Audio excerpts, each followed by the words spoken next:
I think everyone, or many of us, have.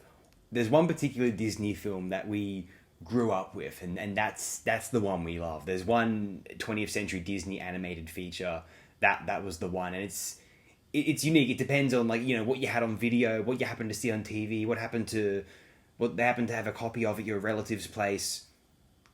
It's always there's one particular one that it appealed to your own personal sensibilities, whatever it might be. For whatever reason, early on, my parents became aware that I thought mammals and animals are really, really cool. Partly because I established a great rapport with our cat Gigi, and also partly because, I don't know, must have been figurines, stuffed toys, documentaries on television, David Attenborough. I'm not sure, but for whatever reason, I guess Mum figured, oh, well, let's get him a VHS of The Jungle Book, and that was an amazing idea. That film is everything to me. And here's the thing, I definitely saw The Lion King around the same time. I have many memories of watching The Lion King around this time as well, and eventually, it would have been it came out in 99, the Tarzan film. The Tarzan film doesn't hold up well, and I didn't like it quite as much as the time as Lion King or Jungle Book. Lion King doesn't hold up as well for me. It's okay. There's some of the humor and the not all of the music does it for me. The animation's nice in Lion King, too sentimental. But the Jungle Book, even then, was my favorite of the three. And I watch the Jungle Book now, and I'm as happy as I was watching it then, maybe even happier in a way. During the viewing experience, it's just, I'm in a heaven. So much of my formative love for film narratives, I think it literally begins here. I was talking a lot about Toy Story 2 in this context recently as well. The Jungle Book would have been earlier. The King Louie sequence. Bagheera and Baloo trying to sneak in there to get Mowgli back from King Louie. It's a fun dance sequence, but it's also this tense stealth sequence. It's the way it balanced so many tones. It's narrative, it's film magic, and the Jungle Book's it's my one. It all comes back to this. This is my origin story. The background illustrations in the drawings of this film are just top-notch, absolutely blissful. Some have pointed out that the Jungle Book belongs in the era where Disney's animation wasn't quite as impressive as it used to be. Some claim that the last film of that era of really, really good Disney animation, really impressive, really, before the United States starts to pass labor laws, frankly, that's the reason why.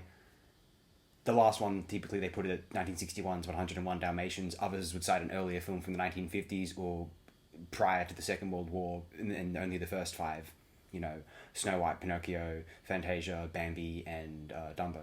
Not in that order. Dumbo came out, I think. I think that's the right order. I don't know. I'll check later. Although there are spots of godly animation in this film, I think Bagheera's movements are just some of the most impressive. These would inform Disney's animation in The Lion King and the movements of the tiger in Aladdin, of course. And speaking of Shere Khan, the sequence of Shere Khan and Kaa, apparently this was utilized as the basis of lectures in animation schools. I mean, the sequence of Shere Khan and Kaa, animation did not get much better than that in Disney in the 1960s, certainly. It's possibly the most impressive sequence of animation in the film. It's pure Disney squash and stretch glory. Still resonates with me to this day. Still magic. Like I said, I think we all had that one Disney film, and this is absolutely mine. Some of the Disney films released from the 1930s up until I'd say the 1980s, Black Cauldron, Little Mermaid, some of these were magical.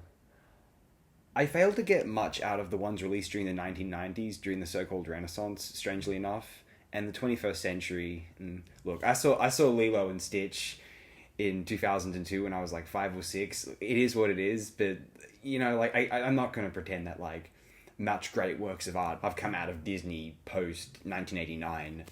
I'm not that on board with some of the newer films. They're okay, Frozen and Moana and all that. They're okay. They're fine. They can be better than some of the junk Pixar's putting out these days. I don't know. I just prefer old school animation, I think. Man, 3D animation has such possibilities, though. As I said before, since Toy Story 2, nothing interesting has really come out of that medium, in my opinion. I just wanted to share a tribute to this film. Do share a comment if you agree, disagree with this film's appraisal, or any of the things I've said in this particular upload. Thanks again, my friends.